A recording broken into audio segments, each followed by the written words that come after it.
गावै को जापै दिसै दूर। वो जो परमात्मा जानने योग है ना, दिसने तो दूर है, अखां नाल दिखदा नहीं जद तक उसदी मर्जी ना होवे। दूर किवें है? हुण अपने कोले भी नहीं, देखो ऐ अंदर हिरदे च बैठ के मिट्टी नूं सत्ता दे के इहनूं बलवाउंदे ने, संगत नूं सत्ता दे के कन्नां राहीं सुणन दा बल दिता होया। पर मैं कहां परमात्मा अपने कोल अंदर हिरदे च बाहर है, आपां कहांगे कित्थे है, दिखाओ मैनूं। महाराज कहंदे इसे करके तो है कि उहदे बल नूं कौन गा सकदा। हर जी सूखम अगम है कित विद मिलिया जाए। गावै को वेखै हादरा हदूर। वो जो वाहिगुरू अकाल पुरख है ना, हदूर तो प्रपंच दे विच संसार दे विच सब नूं अपने हाजिर देख रहे। ਉਹਦੇ बल ਨੂੰ कौन गा सकता? हाजिर नाजिर जो सानू सारिਆਂ ਨੂੰ ਹੁਣ देख रहा हो, पर ਅਸੀਂ ਉਹਨਾਂ ਨੂੰ देख नहीं सकते। ਇਸ ਦੇ ਅੰਤਰੀ ਭਾਵ ਚ ਕਹਿੰਦੇ ਨੇ ਗਾਵੈ ਕੋ, ਕੋਈ ਕਹਿੰਦੇ ਇਉਂ ਗਾਉਂਦਾ ਹੁਣ ਜਸ ਕਰਕੇ ਗਾਉਣਾ। ਇੱਕ ਤਾਂ ਸੀ ਉਹਨੂੰ, ਦੂਸਰੀ ਤਾਂ ਖੋਜ ਕਰਕੇ ਗਾਉਣਾ, ਸ਼ਰੀਕ ਬਣ ਕੇ, ਵਿਰੋਧੀ ਬਣ ਕੇ। ਇੱਕ ਹੈ ਉਹਦਾ ਸ਼ਰਧਾਲੂ ਬਣ ਕੇ। ਗਾਵੈ ਕੋ कोई इउं गाउंदा उहदा प्रेमी के वाहिगुरू बहुत दूर है, सचखंड वसै निरंकार, इउं गाउंदा। गावै को वेखै हादरा हदूर। कोई इउं गाउंदा कि वाहिगुरू तो देखो सामने ही देख रहा, वो तो सानू सारे साडियां चीजां नूं देख रहा। वाहिगुरू अकाल पुरख तो आपां किते लुके छिपे थोड़ी है, परमात्मा तो सानू सारिਆਂ ਨੂੰ देख ही रहे ने। हुण भी इस नूं प्रगट करन लई चीज नूं मन दे अंदर उसे अनुभव ते अपने आप नूं टिका के कि वाहिगुरू देख रहा है, इस बिरती नूं लैके सिमरन करना। जय जय पेखों तह हजूर दूर कतौ ना जाई। जय जय पेखों तह हजूर दूर कतौ ना जाई। लख वारी कहो, करी जाओ सिमरन बस जय जय पेखो। ये मन एकाग्र हो जाना पंक्ति च, ज्यों ही मन ने एक होना इस पंक्ति च उन्हें सामने दिख जाना उसे वक्त। मेहनत बहुत करनी पैंदी है, बाकी उसकी मर्जी है। कईयां नूं तां जिवें बाबा अतर सिंह जी मस्तू वालियां को दो प्रेमी आए, कहंदे महाराज एक शंका, कहंदे की भाई? कहंदे सब गोबिंद है, सब गोबिंद है, गोबिंद बिन नहीं कोई। ये किवें हुंदा? कहंदे अखां बंद करो, कहंदे हुण खोलो। उन्हां नूं सारे किते परमात्मा दी जोत दिखाती। कहंदे ये तां सारे किते नजर आ रहे हैं। कहंदे जाओ बस हुण आनंद लाओ।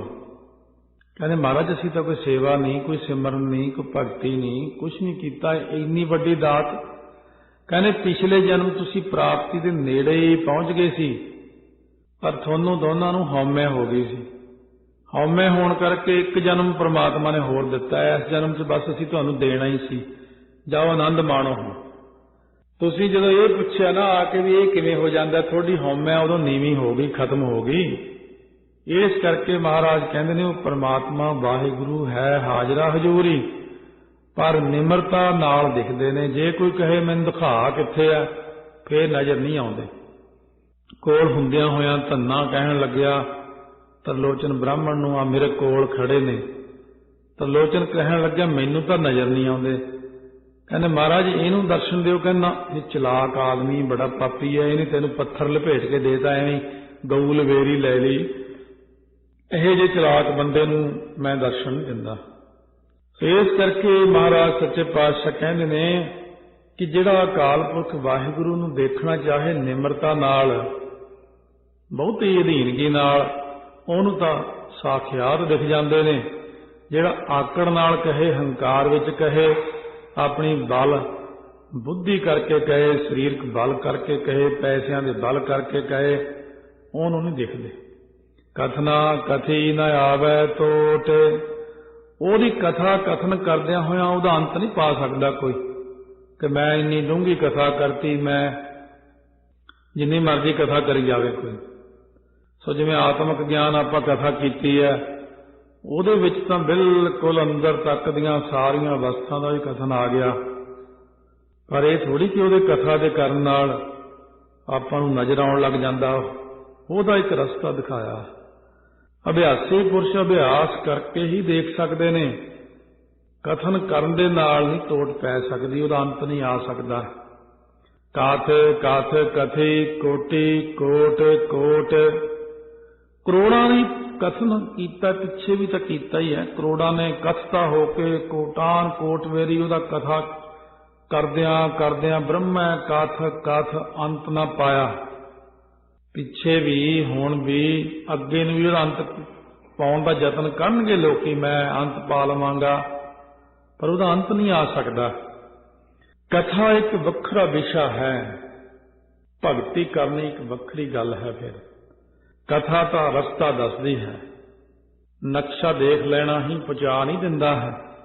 ਕਥਾ ਤਾਂ ਸਿਰਫ ਨਕਸ਼ਾ ਘੜ ਕੇ ਰੱਖ ਦਿੰਦੀ ਹੈ, ਜਿਹਦੇ ਨਾਲ ਜੀਵ ਨੂੰ ਮਨ ਦੇ ਅੰਦਰ ਉਤਸ਼ਾਹ ਪੈਦਾ ਹੁੰਦਾ ਹੈ। ਫਲ ਵੀ ਮਿਲਦਾ ਹੈ ਕਥਾ ਦਾ, ਸੁਣ ਹਰ ਕਥਾ ਉਤਾਰੀ ਮੈਲ। ਪਰ ਭਗਤੀ ਫੇਰ ਆਪਣੀ ਕਰਨੀ ਪੈਂਦੀ, ਕਿਉਂਕਿ ਭਗਤੀ ਤੋਂ ਬਿਨਾਂ ਪਰਮਾਤਮਾ ਦੀ ਪ੍ਰਾਪਤੀ ਨਹੀਂ ਹੁੰਦੀ। ਵੈਸੇ ਕਥਾ ਵੀ ਇੱਕ ਭਗਤੀ ਹੈ। 8 ਘੰਟੇ ਭਗਤੀ ਕਰਨੀ, 1 ਘੰਟਾ ਕਥਾ ਕਰਨੀ ਹੈ, ਇਹ ਬਰਾਬਰ ਹੈ।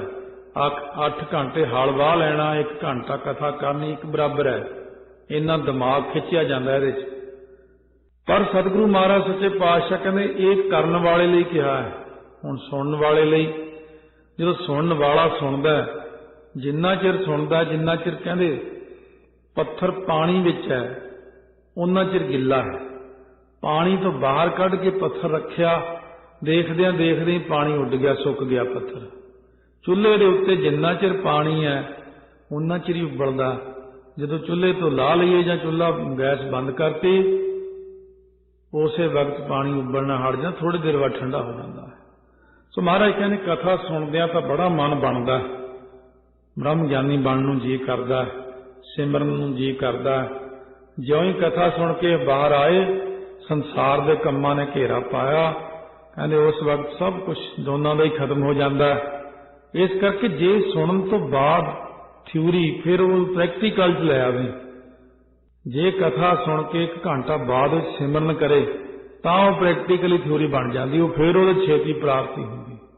ਸੋ ਇਸ ਕਰਕੇ ਬਹੁਤੇ ਪੁਰਾਣੇ ਸਮੇਂ ਵਿੱਚ ਮਹਾਂਪੁਰਸ਼ ਐਸਾ ਕਰਦੇ, ਕਥਾ ਤੋਂ ਬਾਅਦ 2-2 ਘੰਟੇ ਸਿਮਰਨ ਕਰਨਾ, ਬਾਣੀ ਪੜ੍ਹਨੀ, ਸੰਗਤ ਨੇ ਪਾਠ ਕਰਨਾ, ਉਹ ਪ੍ਰਾਪਤੀ ਬਹੁਤ ਛੇਤੀ ਹੋ ਜਾਂਦੀ ਹੈ।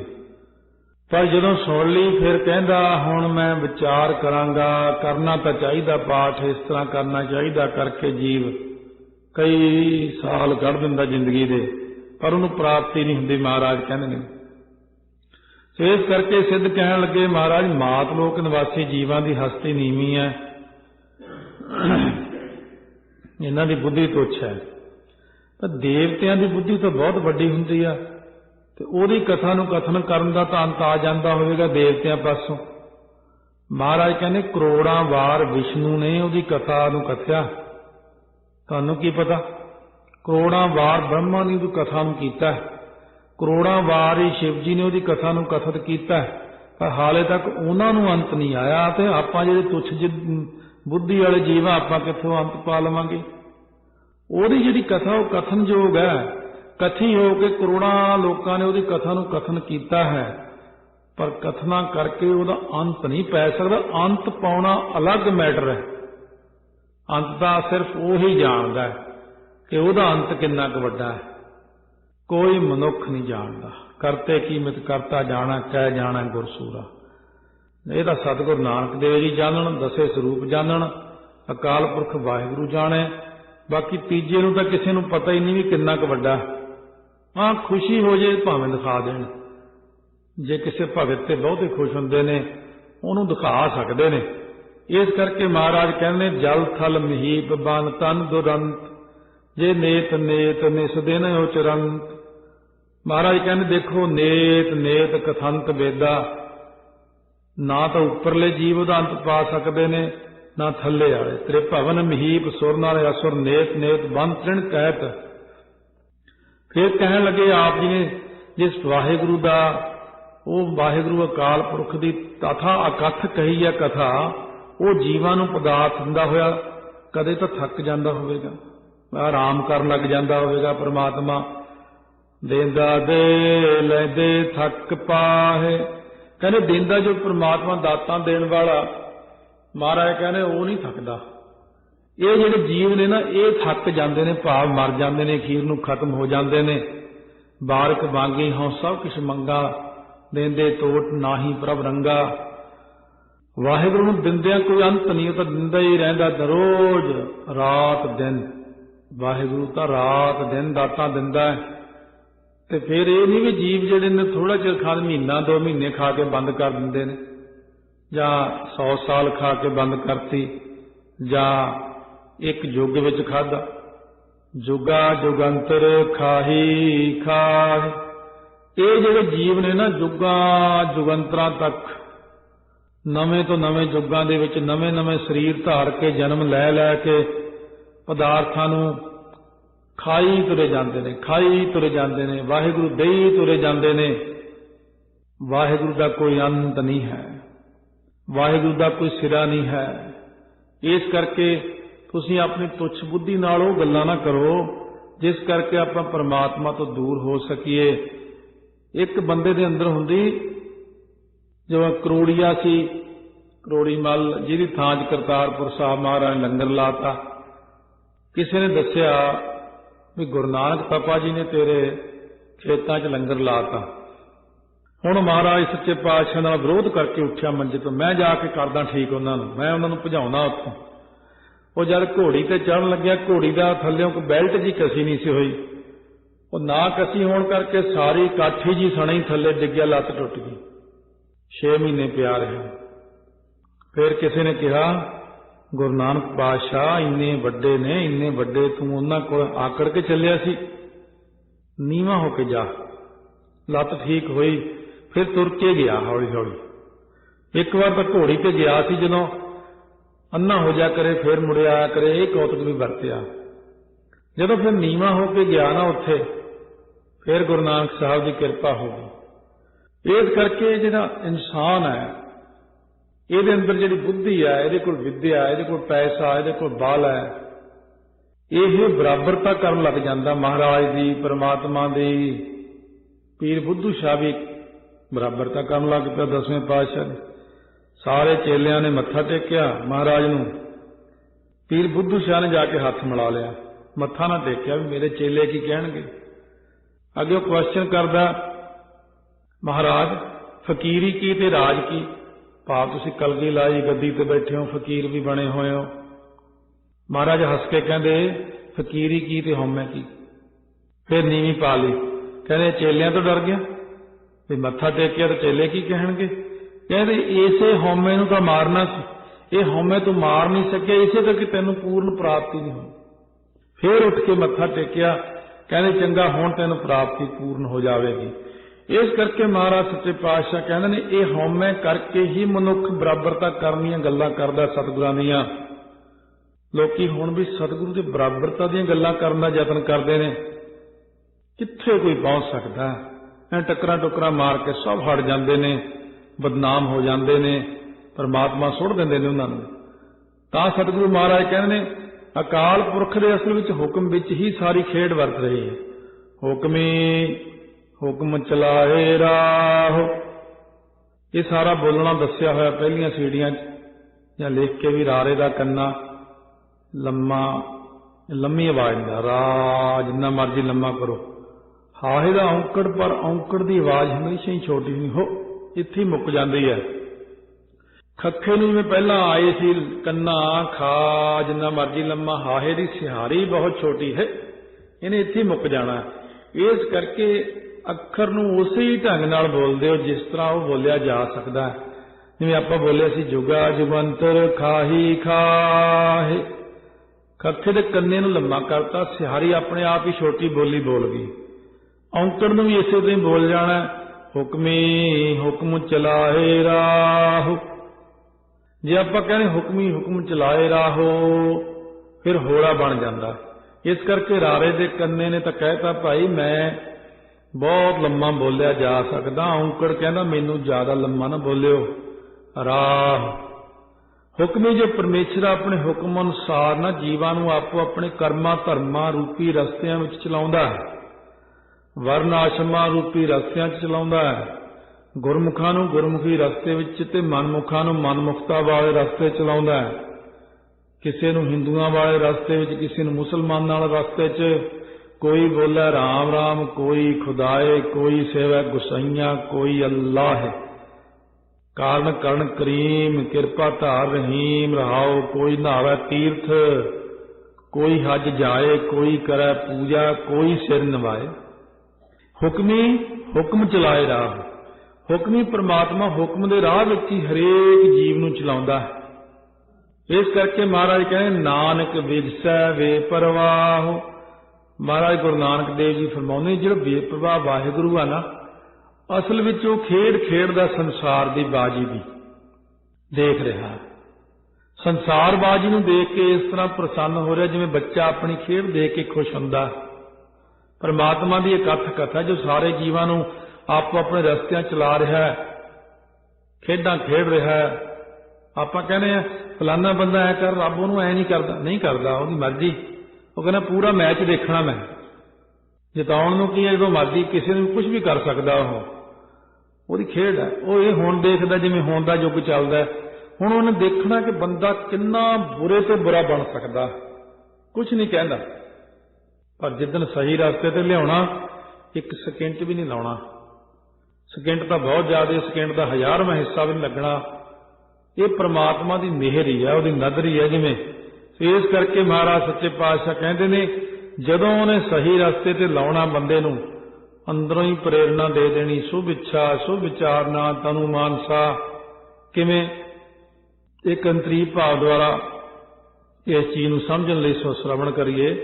ਦੇਦਾ ਦੇ ਲੈਦੇ ਥਕ ਪਾਹੇ, ਜੁਗਾ ਜੁਗੰਤਰ ਖਾਹੀ ਖਾਹੇ। ਇਹ ਹੁਣ ਇੱਕ ਅੰਤਰੀ ਅਰਥ ਹੈ ਇਹਦਾ। ਕਹਿੰਦੇ ਜੁਗਾ ਜੁਗੰਤਰ ਤੋਂ ਭਾਵ ਵੈਰਾਗ ਹੁੰਦਾ, ਇੱਕ ਵਿਵੇਕ ਹੁੰਦਾ, ਇੱਕ ਖੜ ਸੰਮਤੀ ਹੁੰਦੀ ਹੈ, ਮੋਖ ਇੱਛਾ ਰੂਪ ਜੁਗ ਅੰਤਰ ਹੁੰਦਾ। ਚਾਰ ਸਾਧਨਾਂ ਅੰਦਰ ਜੁਗ ਜੁੜ ਕੇ ਜਿਗਿਆਸੂ ਗੁਰਾਂ ਪਾਸ ਆ ਕੇ ਸੇਵਾ ਕਰੇ ਤਾਂ ਦੇਦਾ। ਗੁਰੂ ਸਾਹਿਬ ਜੀ ਨਾਮ ਦਾ ਉਪਦੇਸ਼ ਦਿੰਦੇ ਨੇ, ਫਿਰ ਤਦੋਂ ਇਹ ਜੀਵ ਫਿਰ ਲੈਂਦੇ ਨੇ।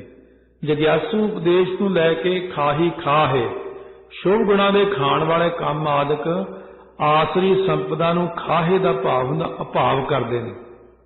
ਮੇਰੇ ਲਈ ਬੋਲਣਾ ਸੌਖਾ, ਮੈਨੂੰ ਸਮਝ ਵੀ ਲੱਗਦੀ, ਪਰ ਜਦੋਂ ਤੱਕ ਇਹ ਚੀਜ਼ਾਂ ਸਾਰੀਆਂ ਵਿਦਾਂਤ ਵਿੱਚ ਆ ਜਾਂਦੀਆਂ ਨੇ, ਉੱਥੋਂ ਫਿਰ ਇਹਨਾਂ ਚੀਜ਼ਾਂ ਨੂੰ ਜੋ ਲਿਆਉਣੇ ਆ। ਖਾਹੇ ਦਾ ਅਰਥ ਹੁੰਦਾ ਖਾਣਾ। ਖਾਹੇ ਦਾ ਅਰਥ ਇੱਕ ਵੱਖਰਾ ਵੀ ਹੁੰਦਾ ਕਿ ਚੀਜ਼ ਨੂੰ ਖਾਹੇ ਦਾ ਅਰਥ ਖਤਮ ਕਰ ਦਿੱਤਾ। ਇਸ ਕਰਕੇ ਆਸਰੀ ਸੰਪਦਾ ਹੁੰਦੀ ਕਾਮ, ਕ੍ਰੋਧ, ਲੋਭ, ਮੋਹ, ਹੰਕਾਰ। ਸਤਿਗੁਰੂ ਜੀ ਤੋਂ ਲੈਣ ਵਾਲੇ ਹੋ ਕੇ ਜਦੋਂ ਗੁਰਸਿੱਖਾਂ ਨੇ ਪ੍ਰਾਪਤੀ ਕੀਤੀ ਵੈਰਾਗ ਦੀ, ਵਿਵੇਕ ਦੀ, ਖੜ ਸੰਪਤੀ ਦੀ, ਸਾਮ ਦਾਮ ਸਰਦਾ ਤੀਸਰੇ, ਸਮਾਧਾਨ ਉਪਰਾਮ, ਛਟੀ ਤਤੀਛਾ ਜਾਨੀਆਂ, ਭਿੰਨ ਭਿੰਨ ਇਹ ਨਾਮ। ਇਹ ਸਾਰਾ ਪਹਿਲਾਂ ਭਰਿਆ ਜਾ ਚੁੱਕਿਆ ਆਤਮਿਕ ਕਥਾ ਦੇ ਵਿੱਚ। ਸੋ ਇਸ ਕਰਕੇ ਆਤਮਿਕ ਕਥਾ ਸੁਣਨੀ ਬੜੀ, ਉਹ ਵੀ ਆਪਾਂ ਨੂੰ 10 ਵਾਰੀ ਸੁਣਨੀ ਪੈਣੀ ਤਾਂ ਜਾ ਕੇ ਉਹਦੀ ਇੱਕ ਇੱਕ ਅੱਖਰ ਦੀ ਸਮਝ ਲੱਗਣੀ। ਜਪਜੀ ਸਾਹਿਬ ਦੀ ਪਹਿਲੀ ਕਥਾ ਪਹਿਲਾਂ ਇਹਨੂੰ ਸੁਣ ਕੇ ਫਿਰ ਉਹ ਕਥਾ ਸੁਣਨੀ, ਫਿਰ ਉਹਦੇ ਵਿੱਚ ਡੂੰਘਾਈ ਬਹੁਤ ਜ਼ਿਆਦਾ ਹੈ।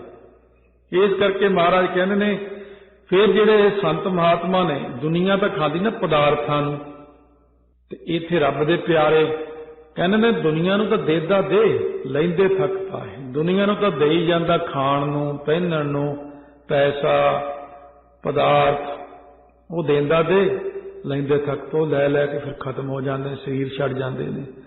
ਪਰ ਰੱਬ ਦੇ ਪਿਆਰਿਆਂ ਨੂੰ ਦੇਦਾ ਦੇ, ਲੈਂਦੇ ਥੱਕ ਪਾਹੇ, ਇਹਨਾਂ ਨੂੰ ਦੇਈ ਜਾਂਦਾ ਵਿਰਾਗ, ਵਿਵੇਕ, ਖੜ ਸੰਮਤੀ, ਮੋਖ ਇੱਛਾ। ਇਹ ਲੈ ਲੈ ਕਰਕੇ ਰੱਬ ਦੇ ਪਿਆਰੇ ਉਹਦਾ ਆਨੰਦ ਮਾਣਦੇ ਨੇ ਚੀਜ਼ ਦਾ। ਸੋ ਇਹ ਲੈ ਲੈ ਕਰਕੇ ਥੱਕ ਪਾਹੇ। ਥੱਕ ਹੁੰਦਾ ਰੁਕ ਜਾਣਾ, ਉਧਰੋਂ ਵਿਕਾਰਾਂ ਵੱਲੋਂ ਰੁਕ ਕੇ ਉਹ ਦਿੱਤੀ ਹੋਈ ਦਾਤ ਸ਼ੁਭ ਗੁਣਾਂ ਦੀ ਉਹਨਾਂ ਨੂੰ ਕਮਾਉਣ ਲੱਗ ਜਾਂਦੇ ਨੇ, ਤੇ ਇੱਕ ਵਾਰੀ ਕਮਾਈ ਕਰਕੇ ਯੁੱਗਾਂ ਤੱਕ ਖਾਣ ਜੋਗਾ ਜਮ੍ਹਾਂ ਕਰ ਲੈਂਦੇ ਨੇ। ਭਾਵ ਲੰਬੇ ਸਮੇਂ ਤੱਕ ਨਾਮ ਰਸ ਨੂੰ ਇਕੱਤਰ ਕਰ ਲੈਂਦੇ ਨੇ। ਖਾਣੇ ਜੋ ਬ੍ਰਹਮਾਨੰਦ ਨੂੰ ਖਾਹੇ ਦਾ ਅਰਥ ਹੁੰਦਾ ਧਾਰਨ ਕਰਨਾ। ਤਾਂ ਥੱਕ ਪਾਹੇ, ਤਾਂ ਜਨਮ ਮਰਨ ਵੱਲੋਂ ਰਹਿਤ ਹੁੰਦੇ। ਥੱਕ ਗਏ ਜਨਮ ਮਰਨ ਤੋਂ, ਭਾਵ ਰਹਿਤ ਹੋ ਗਏ, ਹੁਣ ਜਨਮ ਮਰਨ ਨਹੀਂ ਹੈ। ਇਸ ਤਰ੍ਹਾਂ ਉਹਦੀ ਪ੍ਰਾਪਤੀ ਹੁੰਦੀ ਹੈ। ਹੁਕਮੀ ਕੌਣ ਹੈ ਇੱਥੇ? ਗੁਰੂ ਸਾਹਿਬ ਜੀ ਆਪਣੇ ਹੁਕਮ ਅਨੁਸਾਰ गुरसिखां नूं विराग ज्ञान रूपी रस्ते चलाउंदे ने। ते महाराज कथन करदे हो उत्तम जिग्यासु बेप्रवाह परमेश्वर नूं पा के फिर आनंद हो जाते हैं। नानक विगसै बेप्रवाह। क्यों तीसरी पौड़ी विच 149 अखर कुल महाराज ने आपां नूं बख्शिश कीते हन। इस तरह सतगुरु ने अंतरी भाव भी दसे दे विच अंतरी भाव सिर्फ अंतरी भाव जे 100 जाना बैठा उस एक जना अंतरी भाव का जिग्यासु हुंदा, पर देख लेना चंगा हुंदा, सुन लेना चंगा हुंदा, हो सकदा कदे अपनी भी अवस्था उत्थे चली जावे। अंतरी अर्थां दा एक वखरा ही आनंद है। जिहड़े फिर महापुरुषां दे नाल रहण वाले हुंदे ने प्रेमी, सो जिवें संत बाबा जगजीत सिंह जी ने उन्हां नाल जिहड़े प्रेमी रहिंदे ने, टकसालां विच रहिंदे ने, जां होर के संप्रदावां च रहण वाले संतां महात्मा नाल ने, जां कई फिर डूंघाई नाल विचार करन वाले विद्वान ने, ਉਹ ਅੰਤਰੀ ਅਰਥਾਂ ਨੂੰ ਸੁਣ ਕੇ ਬਹੁਤ ਖੁਸ਼ ਹੁੰਦੇ ਨੇ ਕਿ ਇਹ ਸਾਡੇ ਮਤਲਬ ਦੀ ਗੱਲ ਕੀਤੀ। ਜੇ ਦੁਨਿਆਵੀ ਲੋਕਾਂ ਕੋਲੇ ਅਰਥ ਕਰੀਏ ਦੇਂਦਾ ਦੇ ਲੈਂਦੇ ਥੱਕ ਪਾਏ, ਉਹ ਸਿਰਫ ਪਦਾਰਥਾਂ ਤੱਕ ਹੀ ਸੋਚਦੇ ਨੇ ਵੀ ਪਤਾ ਨਹੀਂ ਪਰਮਾਤਮਾ ਪਦਾਰਥ ਹੀ ਦਿੰਦਾ ਤੇ ਅਸੀਂ ਲੈ ਲੈ ਕੇ ਥੱਕ ਜਾਂਦੇ, ਭਾਵ ਚੜਾਈਆਂ ਕਰ ਜਾਂਦੇ ਹਾਂ, ਜੁਗਾਂ ਜੁਗਾਂ 'ਚ ਬੰਦਾ ਖਾਂਦਾ, ਆਪਾਂ ਇੰਨਾ ਹੀ ਅਰਥ ਸੋਚਣਾ। ਪਰ ਜਦੋਂ ਰੱਬ ਦੇ ਪਿਆਰਿਆਂ ਨੇ ਅਰਥ ਸੋਚਣਾ, ਕਹਿੰਦੇ ਦੇਦਾ ਦੇ ਲੈਂਦੇ ਥੱਕ ਪਾਏ, ਉਹ ਵਾਹਿਗੁਰੂ ਦੇਣ ਵਾਲਾ ਹੋ ਕੇ ਨਾਮਦਾਨ, ਸਿੱਖੀ ਦਾਨ, ਭੋਸਾ ਦਾਨ ਸਭ ਦਿੰਦਾ ਹੈ ਤੇ ਲੈਣ ਵਾਲਾ ਉਹਦੇ ਨਾਮ ਲੈ ਕੇ ਅੰਮ੍ਰਿਤਸਰ ਕੇ ਦਰਸ਼ਨ ਇਸ਼ਨਾਨ ਕਰਕੇ ਥੱਕ ਪਾਏ ਦਾ ਮਤਲਬ ਜਨਮ ਮਰਨ ਕੱਟ ਲੈਂਦਾ ਆਪਣਾ ਤੇ ਜੁਗਾਂ ਜੁਗੰਤਰ ਖਾਹੀ ਖਾਹੇ। ਸੋ ਜੁਗਾਂ ਜੁਗੰਤਰ ਤੱਕ ਜਿਗਿਆਸੂ ਉਪਦੇਸ਼ ਲੈਣ ਵਾਲੇ ਹੋ ਕੇ ਉਪਦੇਸ਼ ਲੈ ਕੇ ਕਾਮ ਕ੍ਰੋਧ ਦਾ ਆਪਣੇ ਅੰਦਰੋਂ ਖਤਮ ਕਰਕੇ ਪਰਮਾਤਮਾ ਦੇ ਵਿੱਚ ਹੀ ਲੀਨ ਹੋ ਜਾਂਦੇ ਨੇ, ਖਾ ਹੀ ਲੈਂਦੇ ਨੇ, ਵਿਸ਼ਿਆਂ ਨੂੰ ਖਤਮ ਕਰ ਦਿੰਦੇ ਨੇ ਅਤੇ ਪਰਮਾਤਮਾ ਵਿੱਚ ਲੀਨ ਹੋ ਕੇ ਸਤਿਗੁਰੂ ਦੀ ਆਗਿਆ ਅਨੁਸਾਰ ਚੱਲ ਕੇ ਪਰਮਾਤਮਾ ਦੀ ਪ੍ਰਾਪਤੀ ਕਰਕੇ, ਪਰਮੇਸ਼ਰ ਦੀ ਪ੍ਰਾਪਤੀ ਕਰਕੇ ਆਨੰਦ ਵਿੱਚ ਚਲੇ ਜਾਂਦੇ। ਬੇਪਰਵਾਹ ਵਿਗਸੈ, ਰੱਬ ਦੇ ਪਿਆਰੇ ਬ੍ਰਹਮ ਗਿਆਨੀ ਬੇਪਰਵਾਹ ਹੋ ਜਾਂਦੇ ਨੇ, ਖੁਸ਼ ਰਹਿੰਦੇ ਸਦਾ, ਰੰਗ ਹੱਸੈ ਰੰਗ ਰੋਵੈ, ਚੁੱਪ ਪੀ ਕਰ ਜਾਹੇ ਪ੍ਰਵਾਹ, ਨਾਹੀ ਕਿਸੈ ਤੇਰੀ ਬਾਝ ਸੱਚੇ ਨਾਹ, ਨਾਹੀ ਨਹੀਂ ਕਹਿਣਾ ਨਾਹ, ਨੰਨੇ ਕੰਨਾ ਹਾਹਾ ਮੁਕਤਾ, ਨਾਹ ਮਤਲਬ ਪਤੀ ਪਰਮਾਤਮਾ। ਕਿਉਂ ਸਤਿਗੁਰੂ ਮਹਾਰਾਜ ਨੇ ਤੀਸਰੀ ਪੌੜੀ ਦੇ ਅੰਦਰ ਬਖਸ਼ਿਸ਼ਾਂ ਕੀਤੀਆਂ ਨੇ। ਪਹਿਲਾਂ ਜਦੋਂ ਕਥਾ ਹੋਈ ਸੀ ਉਹ ਤਾਂ ਇੱਕ ਪੌੜੀ ਹੀ 5-5 ਦਿਨ ਚੱਲਦੀ, 10-10 ਦਿਨ ਕਈ ਵਾਰ ਲੰਘ ਜਾਣੇ। ਹੁਣ ਆਪਾਂ ਸਿਰਫ ਕੋਸ਼ਿਸ਼ ਕਰਦੇ ਹਾਂ ਕਿ ਇੱਕੋ ਦਿਨ ਦੇ ਵਿੱਚ 2-2 ਪੌੜੀਆਂ ਵੀ ਹੋ ਜਾਣ ਜਾਂ ਇੱਕ ਪੌੜੀ ਹੋਵੇ, ਤਾਂ ਕਿਤੇ ਜਾ ਕੇ ਵੀ ਬਿਲਕੁਲ ਸਾਦੇ ਹੀ ਅਰਥ ਨੇ। ਸੰਗਤ ਨੇ ਤਾਂ ਕਹਿਣਾ ਸਾਡੇ ਲਈ ਬਹੁਤ ਅੱਛਾ, ਵੀ ਬਿਲਕੁਲ ਸਾਦਾ, ਪਰ ਜਿਹੜੇ ਵਿਦਵਾਨ ਬੈਠੇ ਨੇ ਥਾਂ ਥਾਂ ਦੇ ਉੱਤੇ, ਉਹ ਫਿਰ ਮੇਰੇ ਵਰਗੇ ਨੂੰ ਕਹਿਣਗੇ ਤੈਨੂੰ ਆਉਂਦਾ ਹੀ ਕੁਛ ਨਹੀਂ, ਤੂੰ ਤਾਂ ਸੁਣਾਇਆ ਹੀ ਕੁਛ ਨਹੀਂ, ਇਹ ਨਿਆਣਿਆਂ ਨੂੰ ਅਰਥ ਕਰਕੇ ਆ ਗਏ ਛੋਟੇ ਛੋਟੇ। ਫਿਰ ਇਸ ਕਰਕੇ ਉਹਨਾਂ ਤੋਂ ਵੀ ਡਰ ਲੱਗਦਾ, ਮਾੜਾ ਮੋਟਾ ਉਹਨਾਂ ਵਾਸਤੇ ਵੀ ਚੋਗਾ ਰੱਖੀਦਾ ਵੀ ਨਹੀਂ ਐ ਤਾਂ ਮੈਨੂੰ ਪਤਾ ਇਸ ਗੱਲ ਦਾ ਵੀ ਆਪਾਂ ਅੰਤਰੀ ਭਾਵ ਸੁਣਾਉਣੇ ਆ।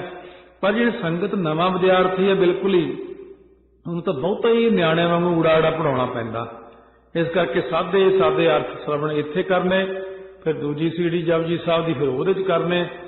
ਫਿਰ ਕਿਤੇ ਸਮਾਂ ਬਣ ਗਿਆ ਇਹ ਸਾਰੀ ਕਥਾ ਤੋਂ ਬਾਅਦ ਫਿਰ ਇੱਕ ਵਾਰ ਜਪਜੀ ਸਾਹਿਬ ਦੀ ਜ਼ਿਆਦਾ ਕਥਾ ਕਰਾਂਗੇ, ਜ਼ਿਆਦਾ ਜੇ ਮਹਾਰਾਜ ਨੂੰ ਭਾਇਆ ਤਾਂ। ਹੁਣ ਜਿਹੜੀ ਭਰੀ ਸੀ ਪਹਿਲਾਂ ਉਹ 60% ਹੀ ਹੈ, ਤੇ ਜੇ ਫਿਰ 100% ਤਾਂ ਨਹੀਂ ਕਰ ਸਕਦਾ ਕੋਈ, 90 ਤੱਕ ਫਿਰ ਕਰਕੇ ਸਾਰਿਆਂ ਵਾਸਤੇ ਸਾਂਝੀ ਸੰਪੂਰਨ ਕਥਾ ਸਤਿਗੁਰੂ ਆਪੇ ਕਰਾਉਣ ਸਿਰ ਤੇ ਹੱਥ ਰੱਖ ਕੇ। ਕਿਉਂ ਗੁਰਾਂ ਨੇ ਆਪਾਂ ਨੂੰ ਇਸ ਪੌੜੀ ਦੇ ਰਾਹੀਂ ਕਿਹਾ ਆ ਰੱਬ ਦਾ ਅੰਤ ਪਾਉਣ ਦਾ ਯਤਨ ਨਾ ਕਰੋ ਕਿਸੇ ਗੱਲ ਰਾਹੀਂ, ਜੋ ਗੁਰਾਂ ਨੇ ਕਿਹਾ ਉਹ ਮੰਨ ਕੇ ਜਸ ਕਰੋ ਬਸ। ਵਾਹ ਵੀ ਰੱਬਾ ਸਾਨੂੰ ਆਹ ਦਿੱਤਾ ਕਰਕੇ ਉਹਦਾ ਜਸ ਕਰੀ ਜਾਓ। ਜਸ ਕਰਦਿਆਂ ਕਰਦਿਆਂ ਵਾਹਿਗੁਰੂ ਦੀ ਕਿਰਪਾ ਹੁੰਦੀ ਹੈ। ਜਾਂ ਉਹਦੇ ਗੁਣਾਂ ਦਾ ਗਾਇਨ, ਨਾਮ ਦਾ ਜਾਪ ਹਰ ਵਕਤ ਕਰਦੇ ਰਹੀਏ। ਸਤਿਗੁਰੂ ਮਹਾਰਾਜ ਦਾ ਸੋ ਸਾਧ ਸੰਗਤ ਧੰਨ ਗੁਰੂ ਤੇਗ ਬਹਾਦਰ ਸਾਹਿਬ ਦਾ ਸ਼ਹੀਦੀ ਦਿਹਾੜਾ ਵੀ ਹੈ, ਸੰਸਾਰ ਭਰ 'ਚ ਮਨਾ ਰਹੀਆਂ ਸੰਗਤਾਂ। ਤੋ ਸ਼ਾਮ ਨੂੰ ਮਹਾਰਾਜ ਦੀ ਸ਼ਹੀਦੀ ਸੰਬੰਧ ਵਿੱਚ ਵੀ ਵਿਚਾਰਾਂ ਕਰਾਂਗੇ। ਤੇਗ ਬਹਾਦਰ ਕੇ ਚਲਤ ਭਇਓ ਜਗਤ ਕੋ ਸੋਗ, ਹੈ ਸਭ ਜਗ ਭਇਓ, ਜੈ ਜੈ ਜੈ ਸੁਣ ਲੋਕ। ਇਹ ਮਹਾਰਾਜ ਨੌਵੇਂ ਪਾਤਸ਼ਾਹ ਨੇ ਸ਼ਹੀਦੀ ਪਾਈ। ਭਾਈ ਮਤੀ ਦਾਸ ਜੀ ਨੇ, ਭਾਈ ਦਿਆਲਾ ਜੀ ਨੇ, ਭਾਈ ਸਤੀ ਰਾਮ ਜੀ ਨੇ, ਔਰ ਬਾਬਾ ਬੁੱਢਾ ਜੀ ਦੇ ਕੋਲ ਵਿੱਚੋਂ ਭਾਈ ਗੁਰਦਿੱਤਾ ਜੀ ਹੋਇਆ ਇੱਕ, ਉਹ ਵੀ ਮਹਾਰਾਜ ਦੇ ਨਾਲ ਸੀ। ਉਹਨੂੰ ਸਤਿਗੁਰੂ ਨੇ ਭਾਈ ਜੈਤਾ ਜੀ ਨਾਲ ਹੀ ਜੇਲ੍ਹ ਚੋਂ ਬਾਹਰ ਕੱਢ ਦਿੱਤਾ ਸੀ। ਕਹਿੰਦੇ ਮਹਾਰਾਜ ਮੈਨੂੰ ਕੀ ਹੁਕਮ ਹੈ? ਕਹਿੰਦੇ ਜਿਵੇਂ ਤੇਰਾ ਚਿੱਤ ਕਰੇ ਕਰ ਲਈ। ਉਹਨੇ ਜਦ ਸੁਣਿਆ ਕਿ 9ਵੇਂ ਪਾਤਸ਼ਾਹ ਸ਼ਹੀਦ ਹੋ ਗਏ ਨੇ, ਉਹਨੇ ਵੀ ਇਸ਼ਨਾਨ ਕੀਤਾ, ਜਪਜੀ ਸਾਹਿਬ ਪੜ੍ਹ ਕੇ ਚਾਦਰ ਲੈ ਕੇ ਸਰੀਰ ਛੱਡ ਗਿਆ ਸੀ ਉਹ ਵੀ। ਇਉਂ ਚੌਥੀ ਸ਼ਹੀਦੀ ਇਹ ਵੀ ਹੈਗੀ, ਇਹ ਆਮ ਨਹੀਂ ਪਤਾ, ਕਥਾ ਸੁਣਨ ਵਾਲਿਆਂ ਨੂੰ ਹੀ ਪਤਾ। ਸੋ ਇਹ 4 ਗੁਰਸਿੱਖਾਂ ਦੀਆਂ ਸ਼ਹੀਦੀਆਂ, ਨਾਲ ਨਾਲ ਮਹਾਰਾਜ ਦੀ ਸ਼ਹੀਦੀ। ਇਸ ਸ਼ਹੀਦੀ ਦੇ ਨਾਲ ਸਤਿਗੁਰੂ ਮਹਾਰਾਜ ਸੱਚੇ ਪਾਤਸ਼ਾਹ ਨੇ ਸਾਰਾ ਹੀ ਪਲਟਾ ਮਾਰ ਦਿੱਤਾ ਔਰ ਨੰਗਾ ਫਿਰ ਦਿੱਲੀ 'ਚ ਨਹੀਂ ਟਿਕ ਸਕਿਆ, ਕਿਉਂਕਿ ਮਹਾਰਾਜ ਸੱਚੇ ਪਾਤਸ਼ਾਹ ਨੂੰ ਸ਼ਹੀਦ ਕੀਤਾ ਕੋਈ ਛੋਟੀ ਜਿਹੀ ਗੱਲ ਨਹੀਂ ਹੈ। ਸਤਿਗੁਰੂ ਦੇ ਭਾਣੇ ਅੰਦਰ ਸਾਰਾ ਕੁਝ ਹੋਇਆ। 5ਵਿਆਂ ਨੇ ਸ਼ਹੀਦੀ ਪਾਈ, 9ਵਿਆਂ ਨੇ ਪਾਈ, ਫਿਰ ਖੰਡੇ ਵੀ ਖੜਕਾਏ। ਕਿਉਂ ਸਤਿਗੁਰੂ ਮਹਾਰਾਜ ਸੱਚੇ ਪਾਤਸ਼ਾਹ ਨੇ ਬਖਸ਼ਿਸ਼ਾਂ ਕੀਤੀਆਂ ਆਪਣੇ ਤੇ। ਸ਼ਾਮ ਨੂੰ ਸਰਵਣ ਕਰਾਂਗੇ। ਆਓ ਇੱਕ ਮਨ ਹੋ ਕੇ ਹੁਣ ਪਰਮਾਤਮਾ ਦਾ ਨਾਮ ਲਈਏ, ਵਾਹਿਗੁਰੂ ਦੀਆਂ ਖੁਸ਼ੀਆਂ ਲਈਏ। ਵਾਹਿਗੁਰੂ ਵਾਹਿਗੁਰੂ ਵਾਹਿਗੁਰੂ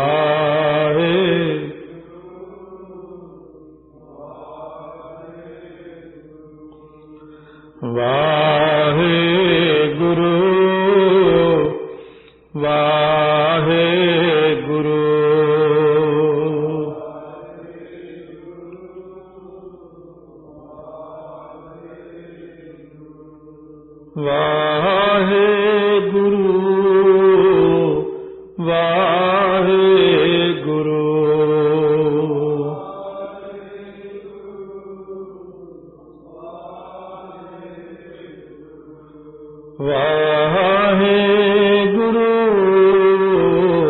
ਵਾਹਿਗੁਰੂ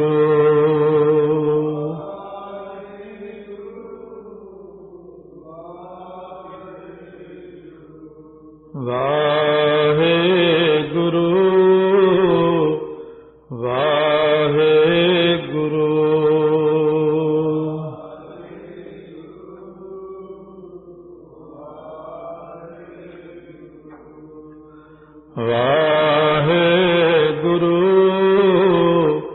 ਵਾਹਿਗੁਰੂ ਵਾਹਿਗੁਰੂ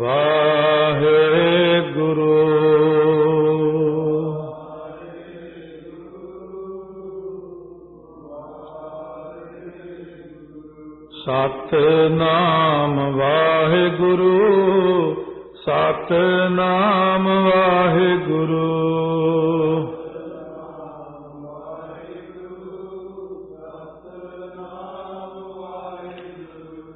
ਸਤਿਨਾਮ ਵਾਹਿਗੁਰੂ ਸਤਿਨਾਮ ਵਾਹਿਗੁਰੂ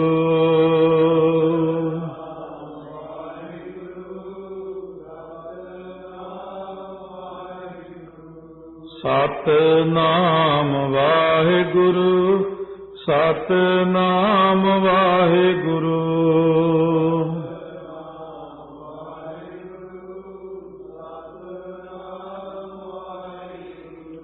ਵਾਹਿਗੁਰੂ ਵਾਹਿਗੁਰੂ ਵਾਹਿਗੁਰੂ ਵਾਹਿਗੁਰੂ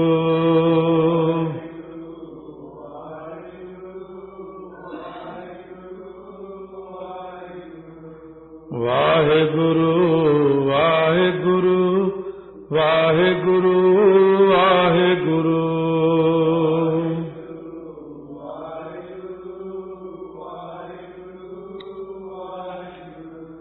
ਵਾਹਿਗੁਰੂ ਵਾਹਿਗੁਰੂ ਵਾਹਿਗੁਰੂ ਵਾਹਿਗੁਰੂ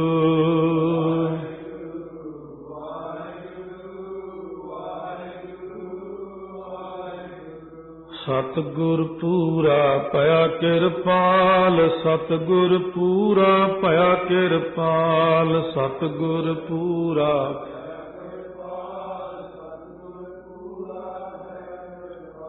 ਹਿਰਦੈ ਵਸਿਆ ਸਦਾ ਗੋਪਾਲ ਹਿਰਦੈ ਵਸਿਆ ਸਦਾ ਗੋਪਾਲ ਹਿਰਦੈ